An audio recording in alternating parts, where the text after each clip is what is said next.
Queridos irmãos e irmãs, queremos olhar hoje para Frei Galvão, primeiro santo brasileiro, e aprender com ele lições de santidade. Nós não precisamos começar a nossa caminhada do zero, não precisamos. Olhando para São Frei Galvão, nós podemos aprender com ele, podemos caminhar na trilha que ele já abriu para nós. Precisamos tê-lo como santo protetor, não apenas pedindo a sua intercessão, mas para viver as suas virtudes. Aqui nós vimos que Frei Galvão nos mostra que a santidade não está reservada aos altares, mas é um caminho diário para todos que amam a Deus. E olhando a vida de Frei Galvão, eu quero aprender com ele, eu aprendo com ele. Então, 5 lições que aprendemos com Frei Galvão para a nossa vida de santidade. Primeira, a santidade começa na obediência. Guarde isso. Uma pessoa desobediente a Deus, dificilmente, quase, eu não vou falar impossível, mas é muito difícil a pessoa ter uma vida de santidade. Como que ela vai ser santa? Como que ela vai agradar a Deus se ela não obedece a Deus? Um evangelho que eu gosto muito é Bodas de Caná. E você vê uma sequência de ordens, uma sequência de atitudes, e o milagre acontece. Maria vai dizer aos servos: fazei tudo o que ele vos disser, e eles foram. Jesus disse: enchei as talhas de água, e eles encheram.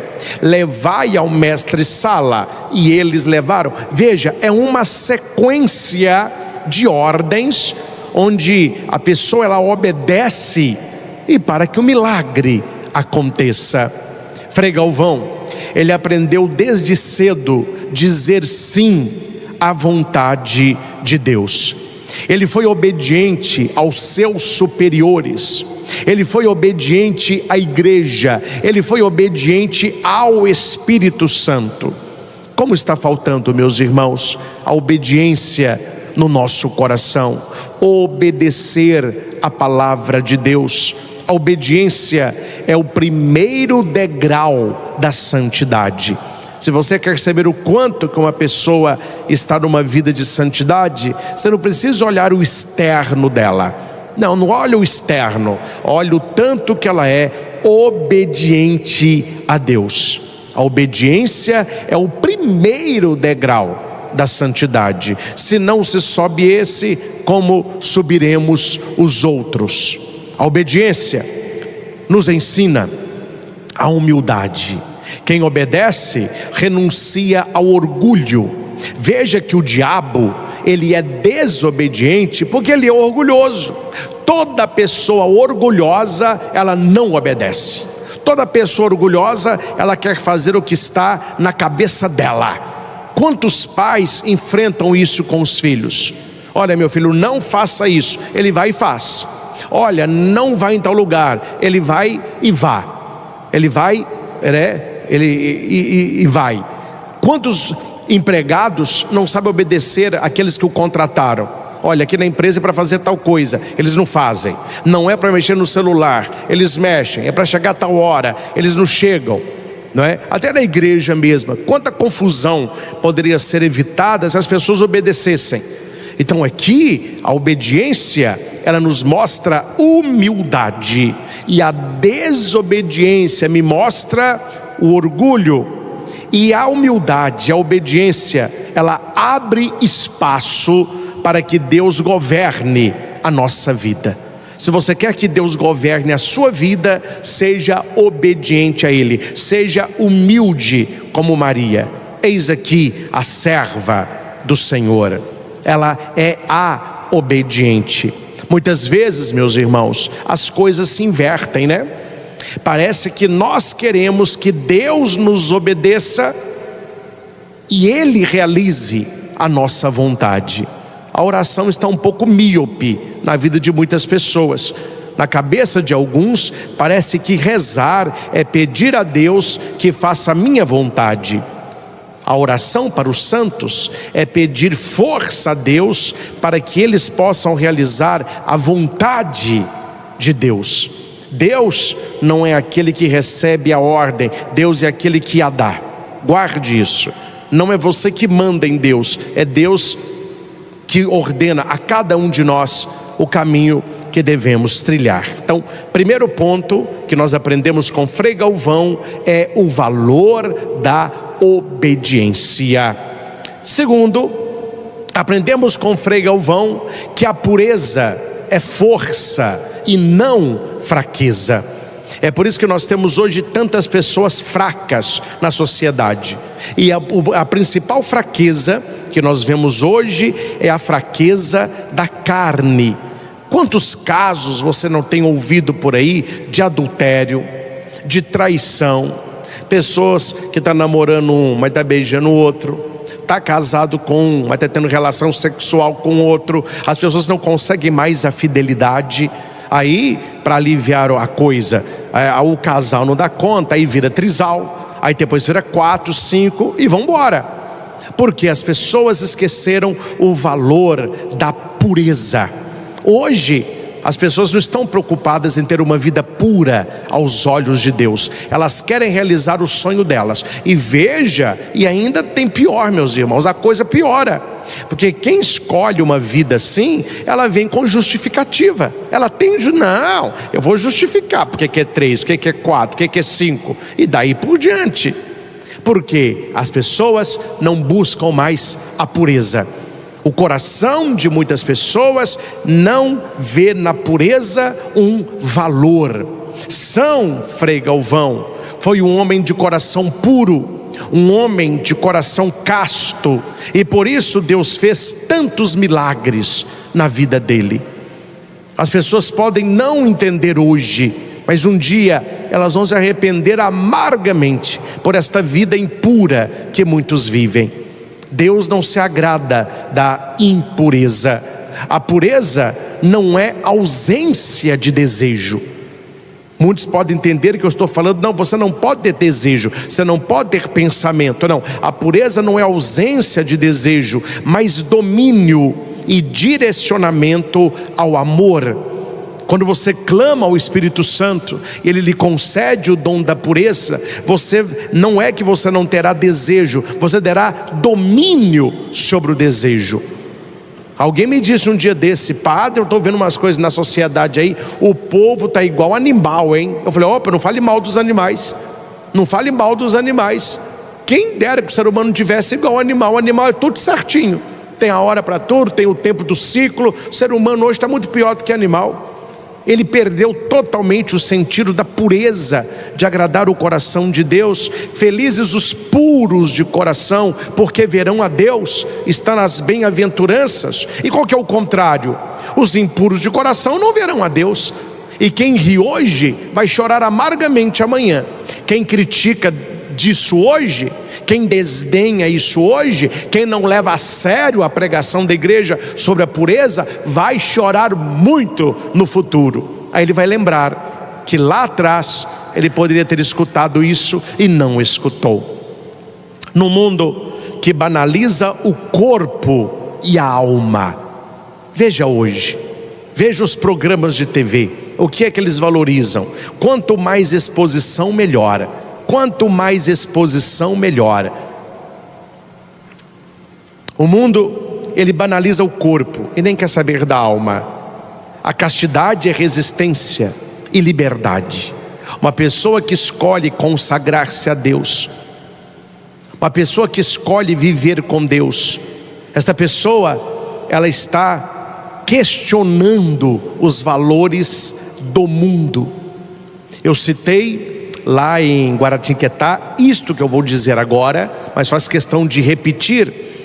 Quando eu vou aqui também nós temos exemplos, né? Eu estou falando de vida consagrada. Quando eu vou ao Hesed, lá em Fortaleza, eu digo para a madre que aqueles jovens, aquelas moças e rapazes ali, aquele é um grito para a sociedade. Aquilo ali é uma resistência ao mundo que se esqueceu da pureza. Tantas jovens, e jovens mesmo, irmãs consagradas, moças lindas, rapazes na flor da juventude, todos ali de hábitos, servindo a Deus, uma vida de pureza, uma vida de castidade, uma vida de resistência, mas livres no Senhor. Aquilo ali eles não precisam nem pregar, nem pegar o microfone precisa. Só deles estarem no mundo, vivendo aquela vida, eles estão questionando o mundo, quais os valores do mundo. Quais os valores do mundo. As famosas pílulas de Frei Galvão se tornaram um símbolo de pureza para quem reza e confia. Aquele papelzinho enroladinho que a pessoa ela toma com fé e tantos recebem a graça. Só acredita nas pílulas de Frei Galvão quem tem a pureza de coração. Bem-aventurados os puros de coração, porque verão a Deus. Mateus 5:8. Marque na sua Bíblia, Mateus 5:8. Terceira lição: santidade é serviço. Santidade é serviço. Ser santo é viver com alegria. Uma pessoa triste, ela não evangeliza. Uma pessoa triste, ela não demonstra o Espírito Santo. Eu não estou dizendo, meus irmãos, que nós não teremos momentos de tristeza. Todo mundo tem. Tem dia que os problemas pesam, tem dia que a cruz é mais pesada, tem dia que você não sabe como vai resolver tanta coisa que você precisa naquele espaço de tempo que você tem. A gente fica um pouco mais triste, tem dia que a gente fica mais chateado, mais nervoso. Isso é normal. Não é normal a pessoa ter uma vida assim. Uma vida assim. Tanto é que se você conhece uma pessoa muito feliz, você olha a pessoa, ela está feliz, ela faz festa, abraça um, abraça outro, sempre para cima. E você vê a pessoa um dia quieta, não está falando muito, você fala, não está bem, está acontecendo alguma coisa. São momentos, mas a nossa vida, ela deve ser uma vida de alegria. O santo, ele é feliz. O santo, ele é feliz. Frei Galvão, ele construiu o mosteiro da luz. Ele acolheu religiosas, pobres, doentes, porque para Frei Galvão a santidade passa pelo serviço. Tem gente que acha que santidade é ficar rezando o dia todo. A santidade é também oração, mas esta oração, ela tem que me levar à ação. Veja Maria com Gabriel. Ela reza, ela ora a Deus, e depois da oração ela vai servir a Isabel. Frei Galvão me ensina a viver o Evangelho de maneira concreta, com as mãos que amam e pés que servem. Guarde isso: mãos que amam, pés que servem. O maior entre vós é aquele que vos serve. Mateus 23:11. Na lógica do mundo, servir é humilhação. Traz para mim isso aqui, garçom. Que humilhação, hein? Está servindo. Mas para Deus, servir é reinar. Servir não é humilhação. Na lógica de Deus, servir é reinar. Jesus não é rei? Hosana, o filho de Davi, bendito que vem em nome do Senhor, rei. E lá na quinta-feira santa, ele serve, ele lava os pés, ele enxuga os pés. Por que Jesus faz isso? Porque para Deus, o servir é reinar. E quem não vive para servir, não serve para viver, para as coisas de Deus. A santidade passa pela caridade. Guarde isso: a santidade, ela passa pela caridade, e a caridade me leva à fraternidade, a caridade me leva à ação. Quem ama, serve, porque aquele que serve, ama. Quarta lição: a fé caminha com amor.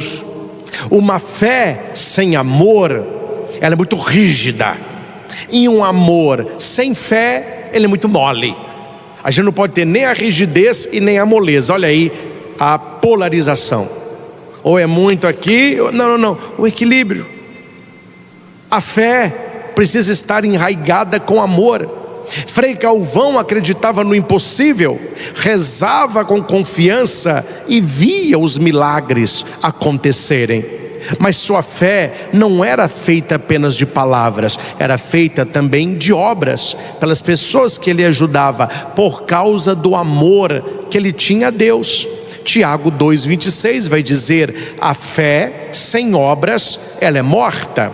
Frei Galvão nos ensina que acreditar em Deus é também agir com amor, com coragem e perseverança. Amor, coragem e perseverança. Ele não tinha medo de se lançar nas mãos de Deus. Não tenha medo de se lançar nas mãos de Deus. A fé precisa estar enraigada do amor. A fé viva é aquele que ora, trabalha, espera. Guarde isso. Ô padre, o que significa rezar com amor? Orar, trabalhar e esperar. Estou conversando com o meu anjo da guarda aqui. Orar, trabalhar e esperar. Quem tem fé reza, temos que rezar. Quem tem fé trabalha, temos que trabalhar. Mas quem tem fé tem que saber esperar.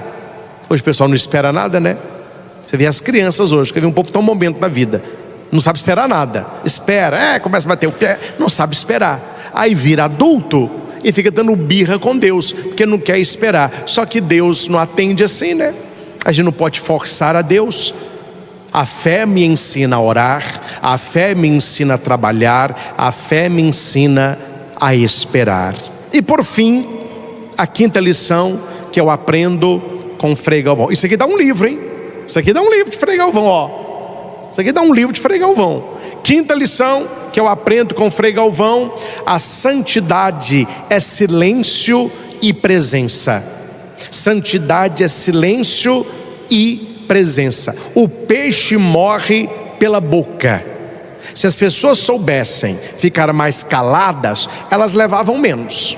Se as pessoas soubessem falar menos, elas recebiam menos carada. Mas o pessoal fala demais. Eu nunca vi um povo que comenta demais, e tudo comenta, e tudo tem que dar palpite, e tudo tem que falar, e tudo tem que mostrar. Gente, nós temos que aprender o silêncio e ficar mais na presença de Deus, ficar mais quieto, ficar mais calado e quieto. Isso que está faltando na vida de muita gente: silêncio e quietude. Fica calado e fica quieto.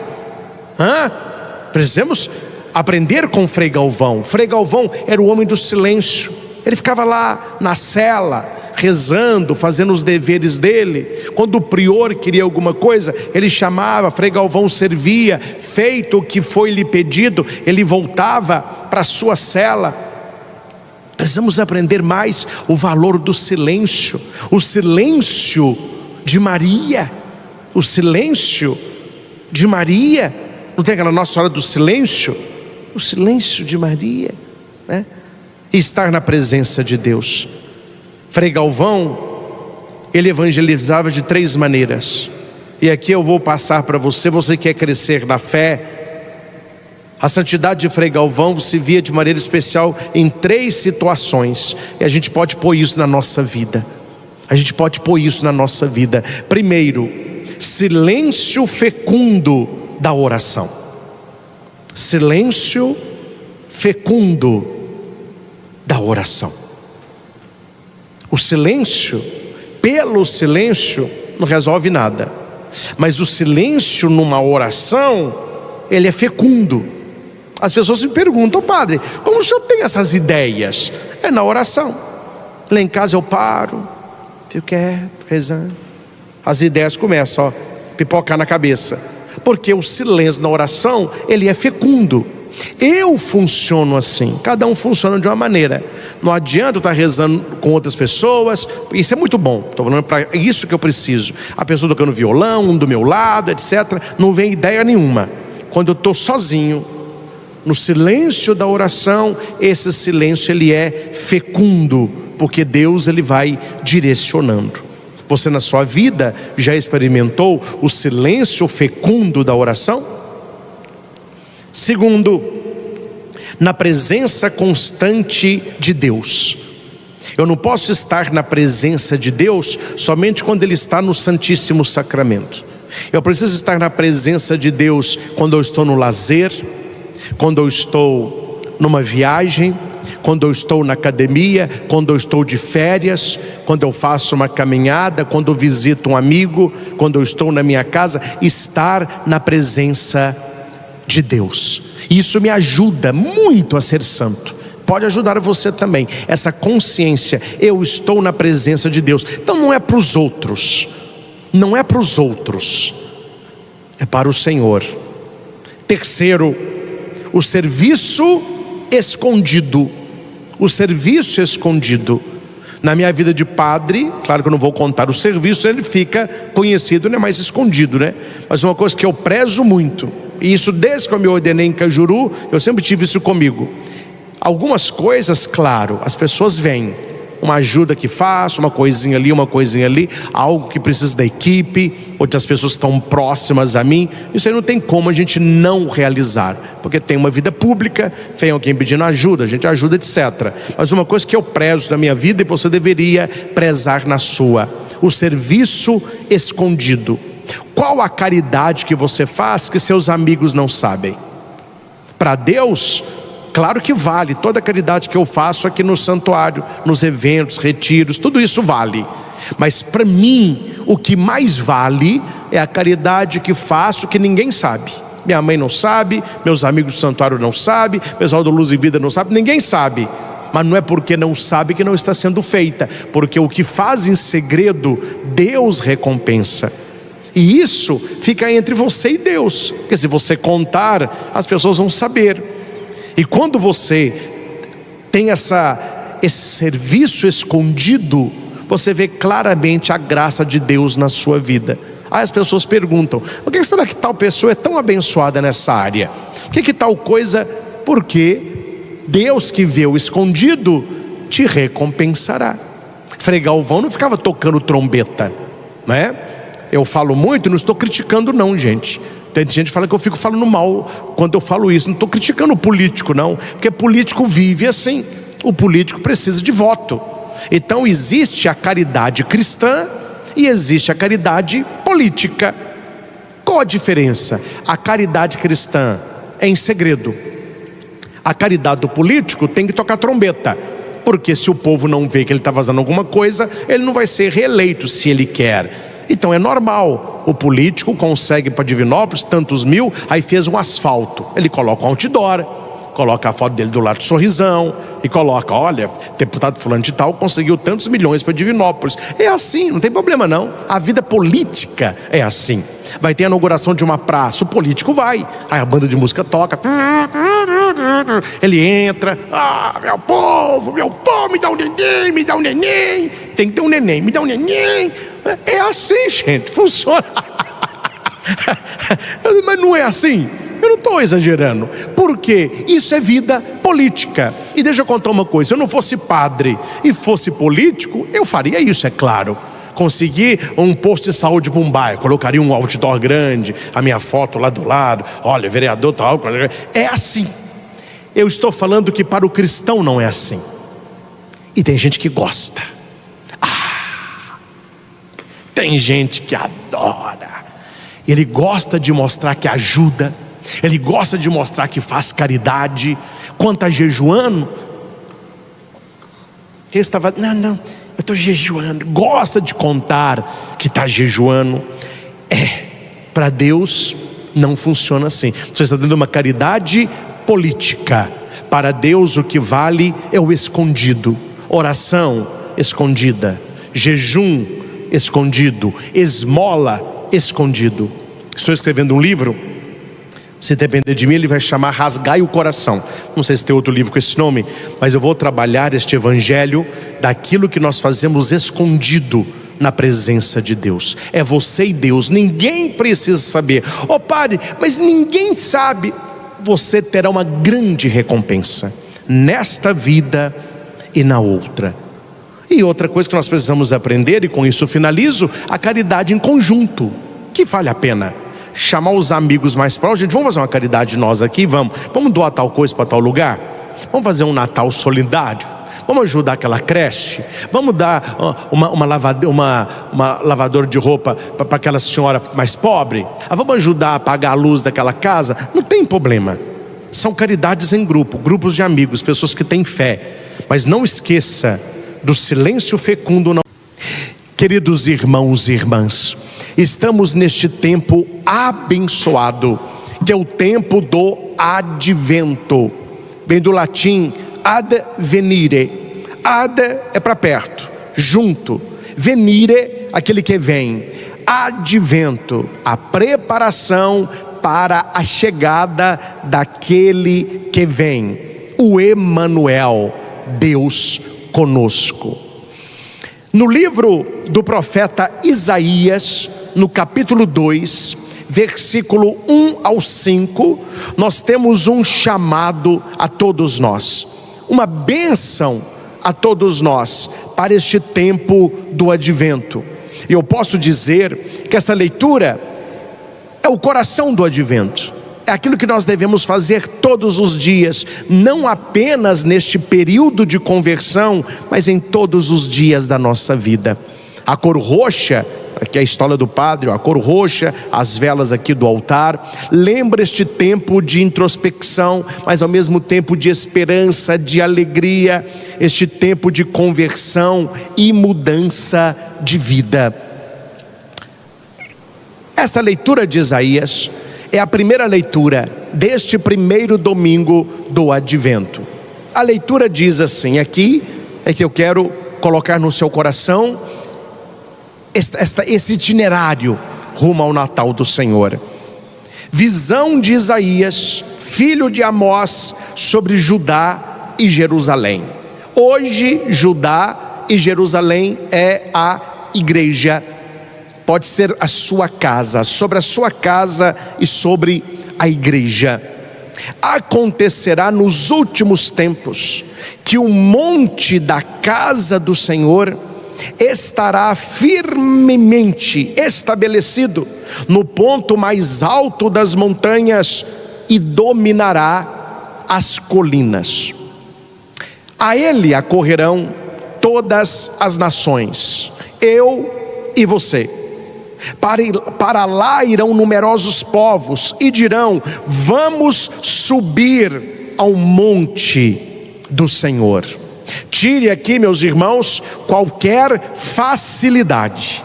Aqui eu não quero mentir para você. A nossa vida espiritual é este subir ao monte, principalmente no advento, mas em todos os dias da nossa vida. Se o mundo de hoje valoriza as coisas de baixo, nós devemos subir um monte. E eu não sei se você já teve a experiência de subir um monte, uma alta montanha. Primeira coisa que você precisa, uma roupa adaptada para isso. Segunda coisa, água. Quem vai subir o monte, prepare água.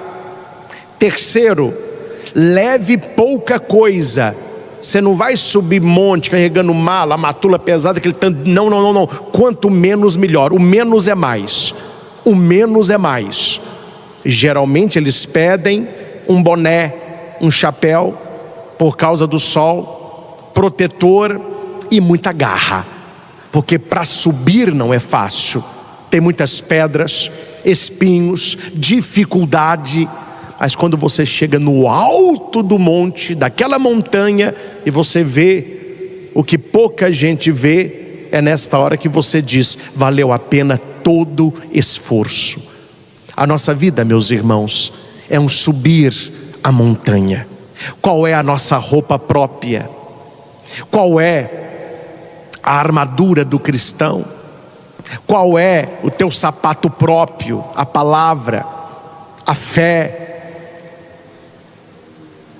Pedro, quando ele está pescando depois da ressurreição, e o discípulo amado vê Jesus na praia e diz: é o Senhor. Pedro estava nu, ele coloca a roupa e lança-te ao mar. É esta a roupa que nós precisamos, a roupa da fé, a roupa da esperança. Preparar para esta subida, uma subida íngreme, uma subida difícil, uma subida exigente, uma subida diária, mas acima de tudo, uma subida necessária para quem quer as coisas do alto. Não se chega no alto descendo, guarde isso, não se chega no alto descendo. Água, precisamos do Espírito na nossa vida, a água da palavra, a leitura da palavra, a meditação da palavra, Lectio Divina, nos alimentarmos desta água que sacia o nosso interior, esta água que nos alivia nos momentos de cansaço, de subida, de calor. Qual é o peso que está nas nossas costas? O nosso pecado, as obras das trevas, como a segunda leitura de domingo nos falava sobre isso. É hora de despertar, a noite vai chegando, a noite já está adiantada, o dia vem chegando. Despojemo-nos das ações das trevas. Despojar é jogar fora. Muitas vezes nós estamos pesados pelas nossas más escolhas, os nossos pecados, as nossas atitudes erradas. Não se sobe uma alta montanha carregando peso, isso vai atrapalhar.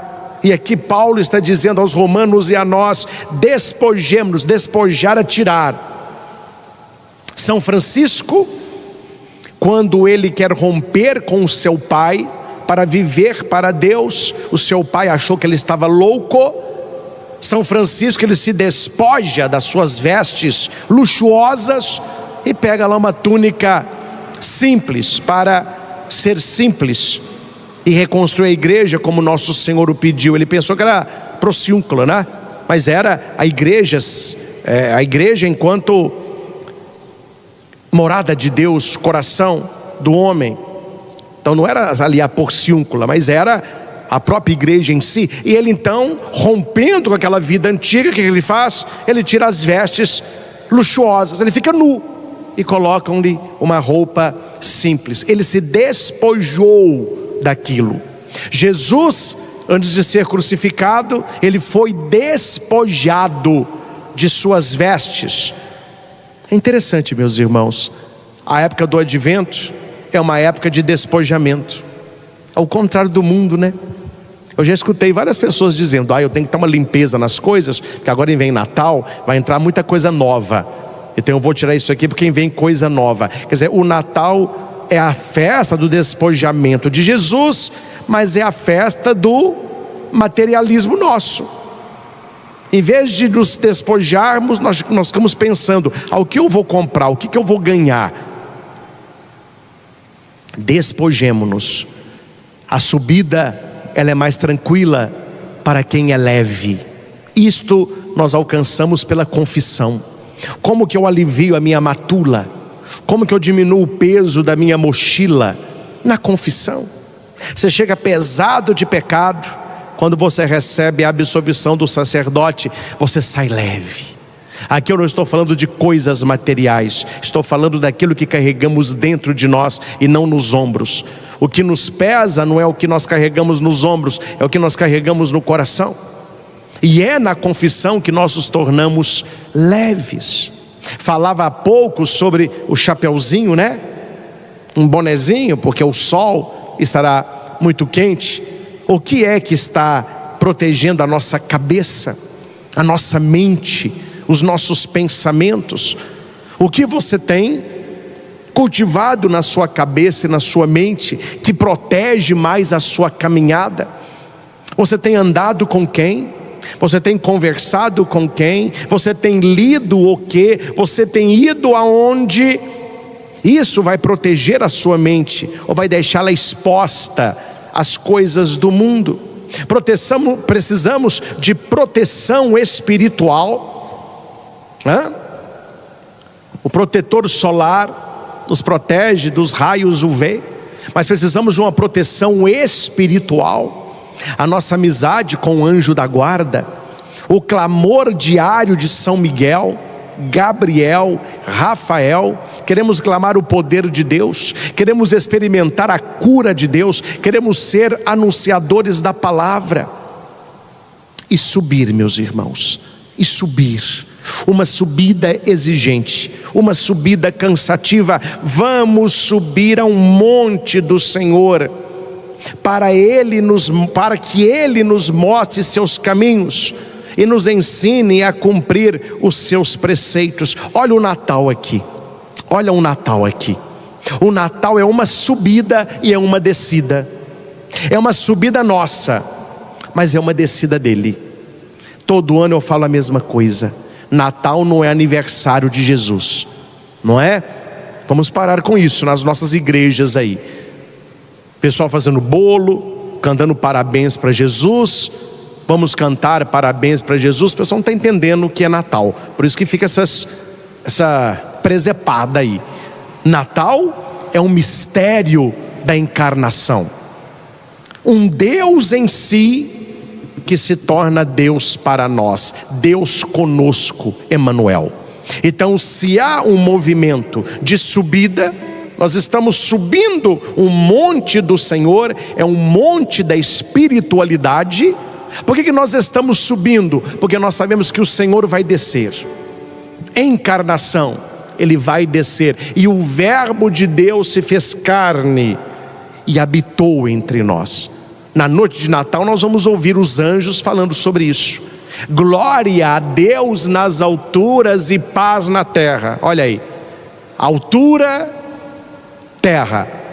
Esse movimento de subir o monte se chama anábasis.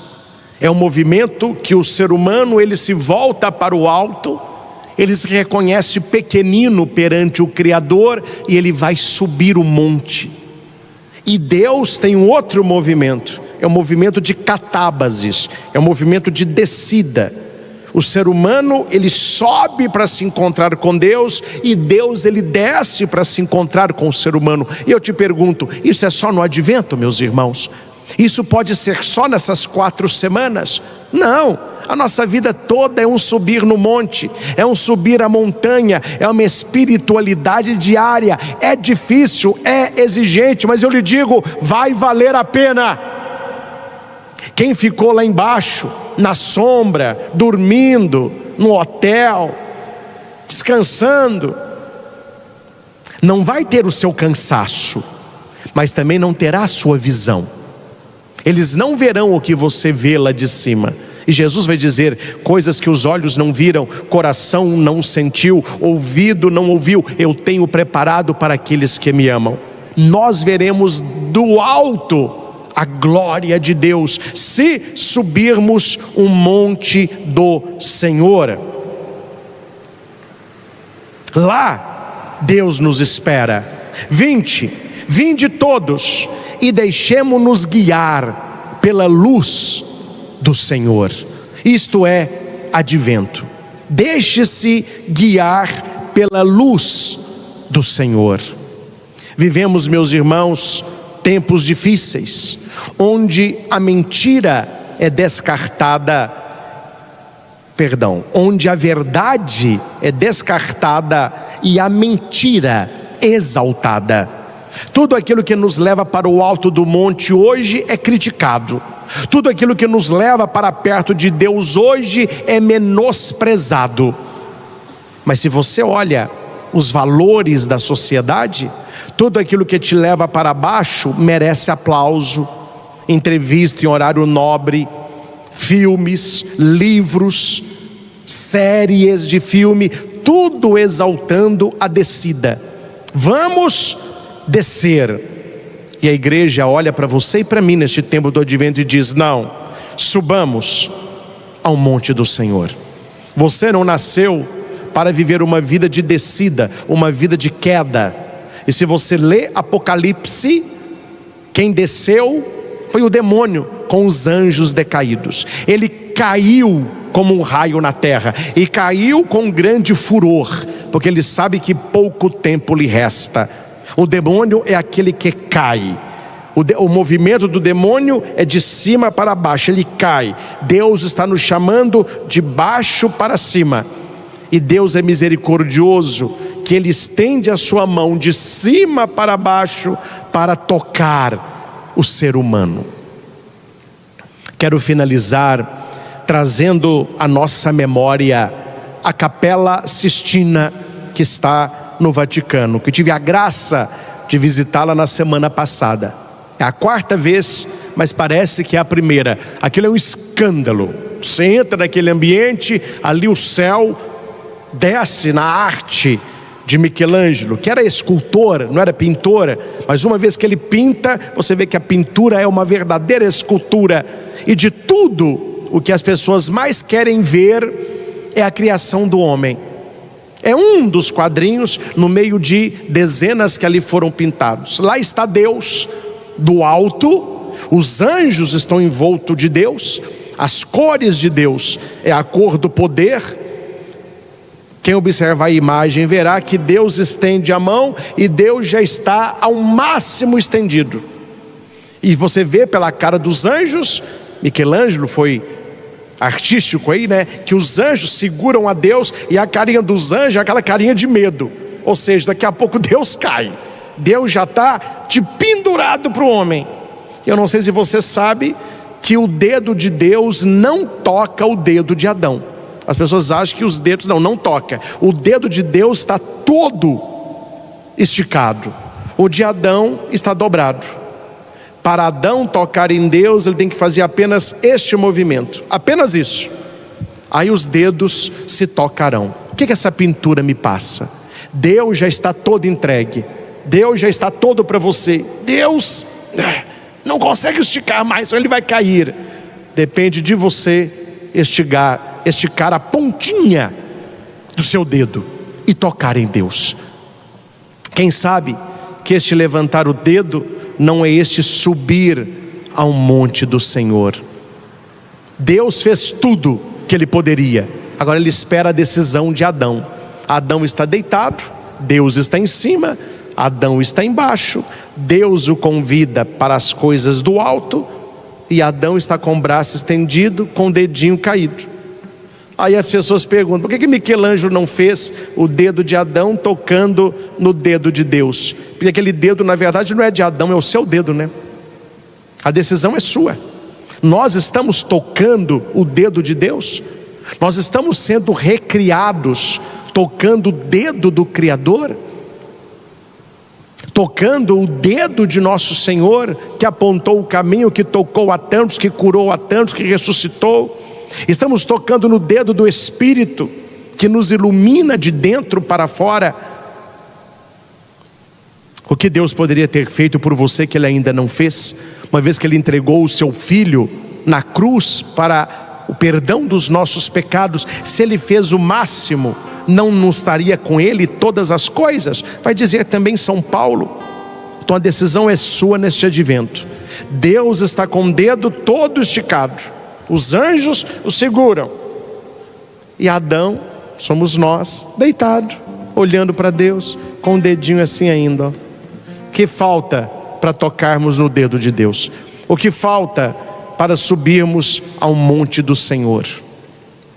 Talvez, meus irmãos, as pessoas não querem tocar no dedo de Deus e não querem subir o monte de Deus. Este monte de Deus hoje é a igreja, porque eles não querem os caminhos de Deus e eles não querem obedecer a Deus. Porque aqui está escrito: vamos subir ao monte do Senhor, para que Ele nos mostre seus caminhos e nos ensine a cumprir os seus preceitos. Nós vivemos numa era de pessoas desobedientes. As pessoas não querem obedecer, e não obedece ninguém. Não obedece pai, não obedece autoridade, não obedece ninguém, e muito menos a Deus. Aquele que está subindo ao monte do Senhor, ele quer seguir os caminhos de Deus, ele quer cumprir a vontade de Deus. E não nos esqueçamos de vários montes na Bíblia, mas eu quero citar apenas um: o Monte Tabor, da transfiguração. Eles sobem, Deus ele desce, aquela nuvem que envolve Jesus é a presença de Deus, como era com Moisés. E o ser humano cai na tentação de Pedro, né?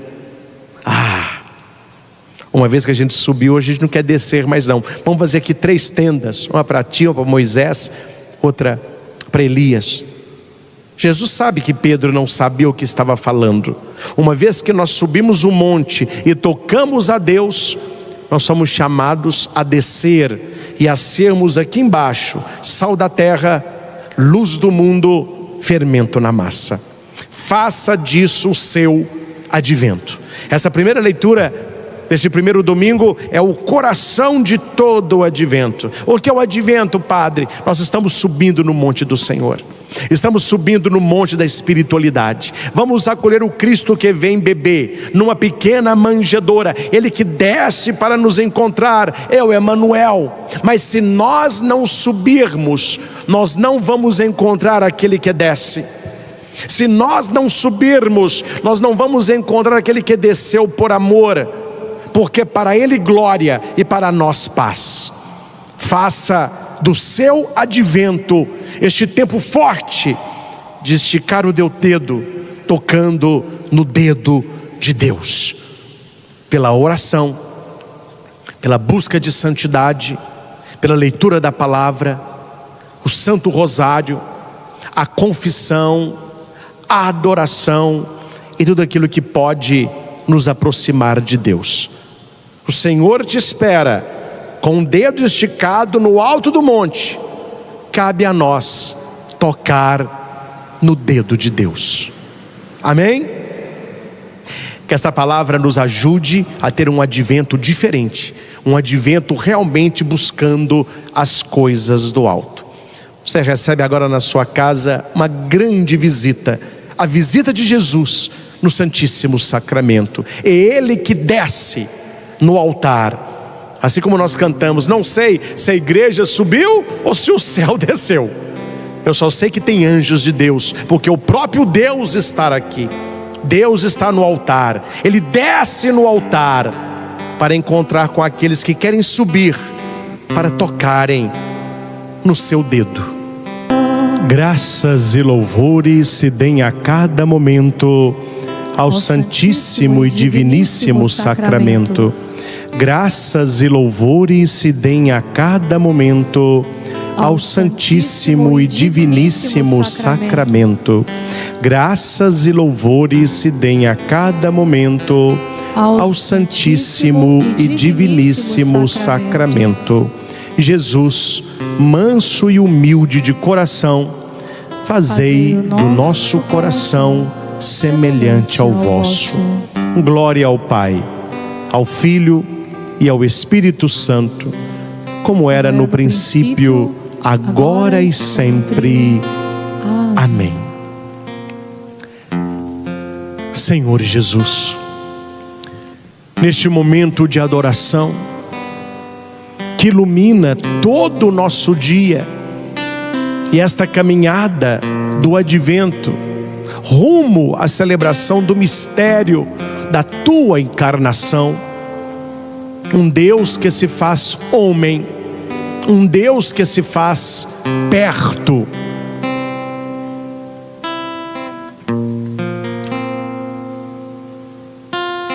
Resta-nos, Senhor, te adorar,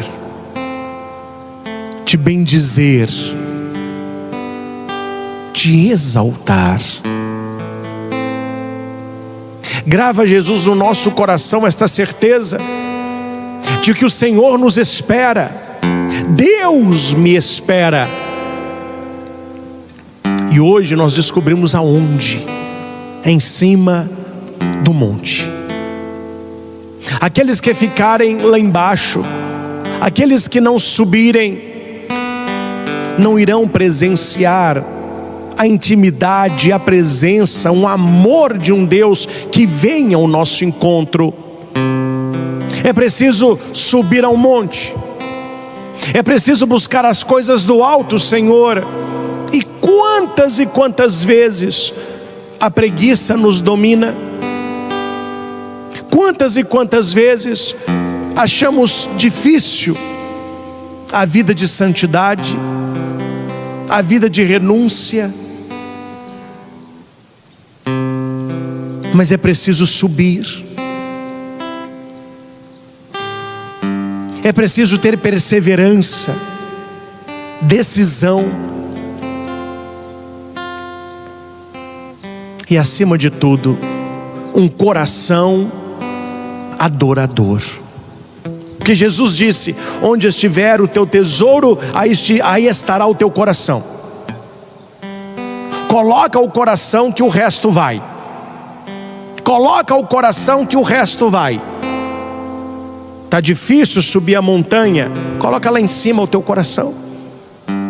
Por isso que toda missa o padre vai dizer: corações ao alto. Que coloca o coração no alto que o resto vai. Neste incenso que nós queremos agora colocar na presença do Senhor, é a nossa decisão de subir o monte. É a nossa decisão de pagar o preço. É a nossa decisão de buscar este encontro.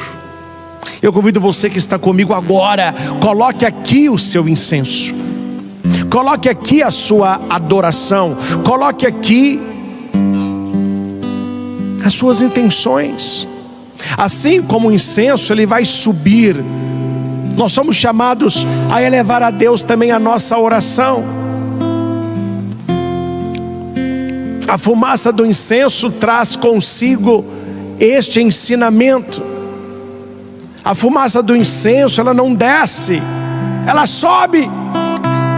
Porque nós devemos, junto com esta fumaça, junto com este incenso, adorar o Senhor em espírito e em verdade.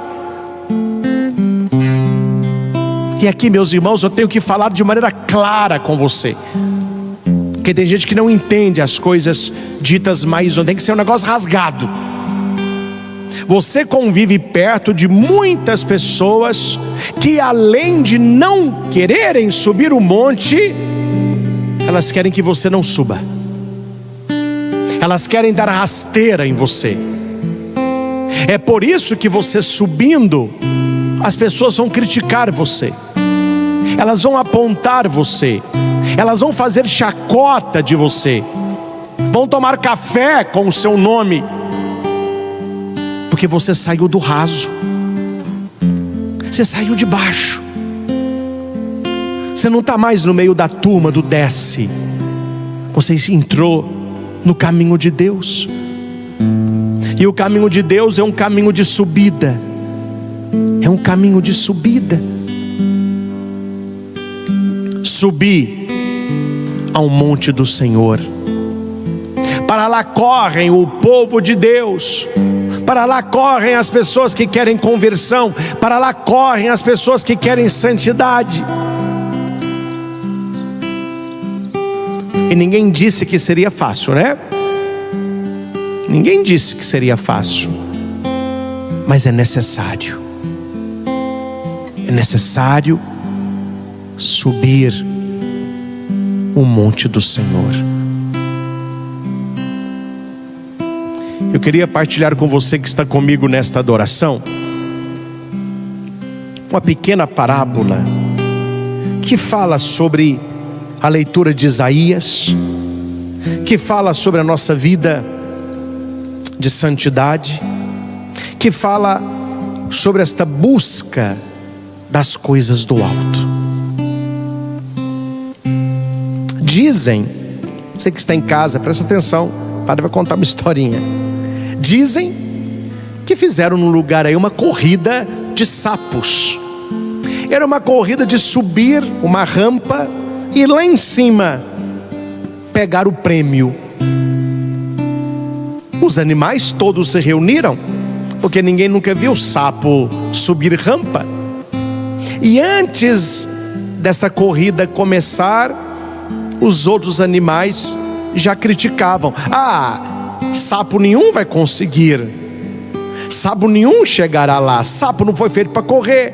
Eles pulam assim um pouquinho, ali alguns sapinhos já desanimaram, já não queriam correr mais, já não queriam subir. E a senhora coruja que deu a largada, e os sapinhos começaram a pular, subindo aquela rampa, né? E os animais falando: ih, não vai dar em nada isso. Onde já se viu sapinho subir rampa?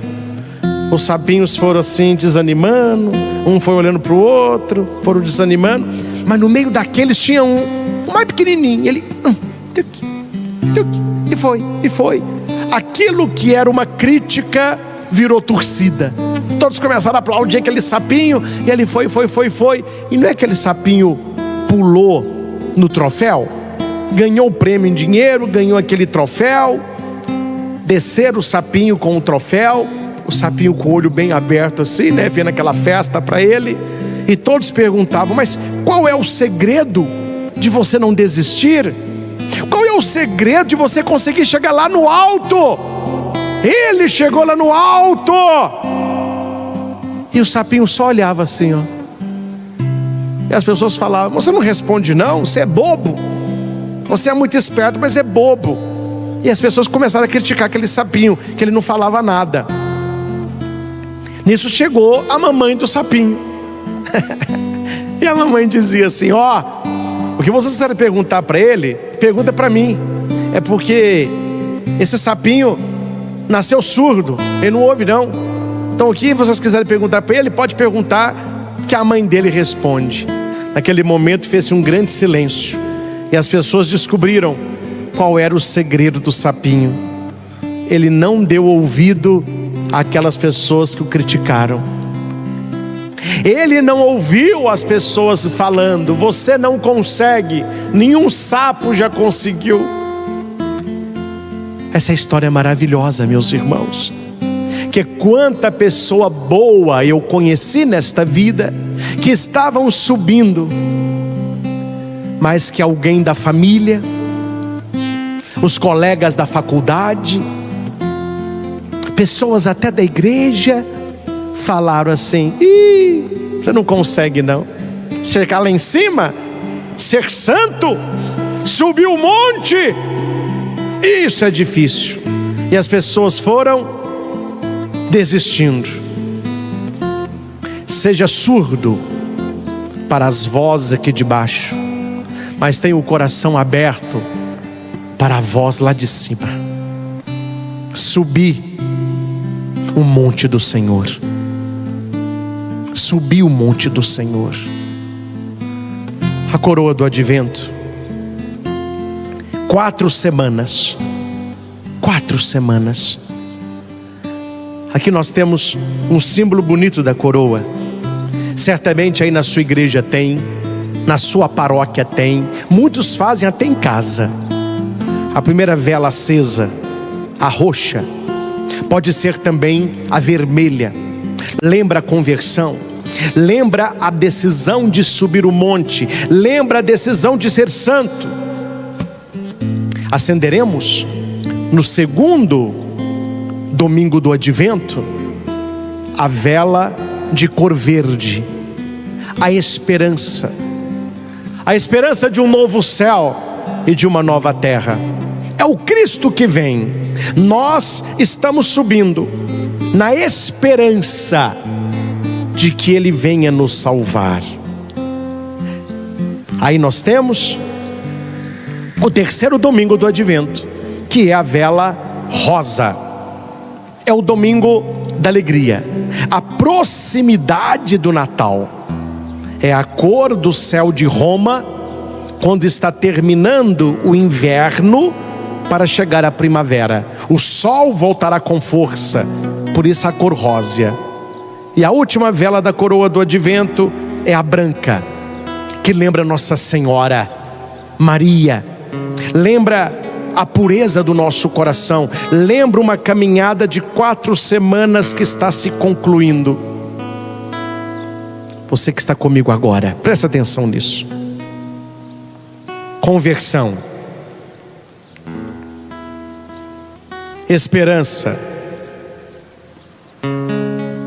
alegria, pureza. Se você for como aqueles outros sapinhos, escutando quem está do seu lado, você não vai celebrar um bom advento. que as pessoas vão dizer para você: conversão? Que bobagem, para que conversão? Para que igreja? Para que oração? Vai ser feliz, vai ser feliz. Esperança? Você está esperando em Deus? Espera na sua posição social, espera as coisas boas que o dinheiro traz. Tem esperança numa aparência mais bonita, porque um rosto bonito abre portas. Que esperança em Deus? Espere nas pessoas, espere nos seus amigos, espere na sua empresa. Alegria, alegria de Deus. Que alegria de Deus? Com Deus ninguém é feliz. Alegria é estar em você sair, passear, se relacionar com quem quer, fazer o que quer, falar o que quer, e ninguém tem nada a ver com a sua vida. É alegria aqui de baixo. Para de buscar alegria lá em cima. Pureza? Quem está preocupado com pureza, gente? O negócio hoje é prazer sexual, é imoralidade, é orgia, é trocar de parceiro e de parceira, é não se firmar com ninguém. A beleza do mundo hoje é o poliamor, é se relacionar com várias pessoas, é não ter fidelidade, é relacionamento aberto, é casamento aberto, namoro aberto. Veja, meus irmãos, os valores de Deus estão contrários aos valores do mundo. O mundo vai dizer a você: aproveita, curte. A igreja acende a primeira vela e diz: se converta, muda de vida. O mundo vai dizer: confia no dinheiro, espera na tua promoção, no teu carro. A igreja acende a segunda vela: espera no Senhor, confia no Senhor. As pessoas vão dizer: alegria é passeio, é viagem. Alegria é ter o bolso cheio, alegria é ter um corpo sarado, alegria é ser importante. A igreja vai acender a terceira vela, rosa, da alegria, e vai dizer: alegrai-vos no Senhor. Toda outra alegria é pecado e ilusão. Alegre no Senhor. O mundo vai dizer: não, o importante é ser feliz. Abra o seu relacionamento, viva o poliamor, viva relacionamento aberto. Para que fidelidade? Para que monogamia? Para que casamento de igreja? Você é livre, a família mudou, hoje tudo é família. A igreja acende a quarta vela e diz: buscai a pureza de coração, buscai a santidade de vida. Viu o peso do advento aí?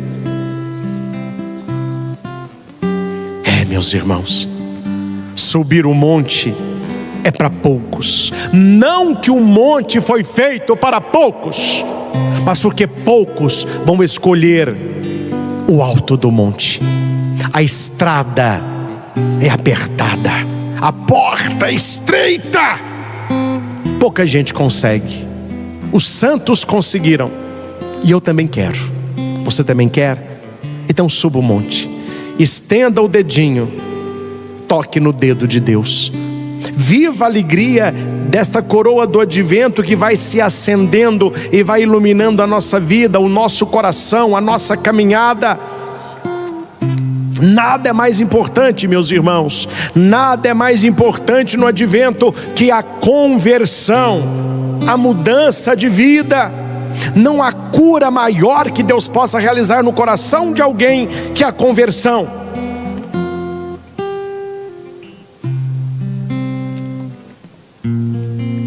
Estava anteontem e ontem lá em Santa Cruz, Rio Grande do Norte, perto ali de Natal. E no final do evento alguém me pediu um vídeo para um parente que estava com câncer. E segundo a pessoa me relatou, em fase terminal. Pedi uma palavra para a pessoa e eu gravei com muito gosto. Pedi que Deus abençoasse, que Deus fortalecesse, que Deus iluminasse os médicos, o tratamento, mas acima de tudo que Deus lhe desse a maior cura de todos, que é a conversão do coração. Que todos nós estamos aqui de passagem, e que uma vez aquela pessoa alcançando a conversão e a cura do coração, tudo concorreria para o seu bem, ela ficasse curada ou não. Gravei o vídeo, a pessoa filmando chorava, a família ali perto, e a pessoa me diz no final: padre, Que coisa maravilhosa. Nós nunca escutamos isso. Quando a gente pede para as pessoas rezarem, todo mundo diz: não, eu vou rezar para a pessoa ser curada, eu vou rezar para a pessoa ser liberta. E agora o Senhor disse algo que a gente nunca rezou para a pessoa, para ela ter um encontro com Cristo, para ela ter uma conversão do coração, para ela estar preparada, ela está com Cristo, seja na vida ou na morte. Este vídeo, Padre, não vai só para ela não, nós vamos colocar no grupo das nossas famílias. Acho que todos nós não estamos com câncer não, mas ainda precisando de conversão. Isso é advento, meus irmãos. Isso é subir o monte, isso é buscar as coisas do alto. Olha, foi uma manhã abençoada, foi uma adoração diferente, onde Deus quis nos preparar para esta caminhada em preparação ao Natal. Você entendeu aqui? Cristo nos prepara para que possamos preparar o seu Natal. Tudo é graça, tudo é dom. A gente não faz nada, tudo é dele. Ele que trabalha em nós. O nosso agir e o nosso querer é Ele. Que nesta bênção o Senhor santifique a sua casa, santifique a sua família, santifique e abençoe o seu presépio. E você que não armou, arme o seu presépio. Abençoe a água, sal, imagens, escapulários, documentos. Que o Senhor seja o nosso início, o nosso meio e o nosso fim. Louvado seja nosso Senhor Jesus Cristo, para sempre seja louvado. Te convido aí na sua casa. É possível se ajoelhar agora? Então se ajoelhe, que você receberá a bênção de Jesus vivo, corpo, sangue, alma e divindade, no Santíssimo Sacramento.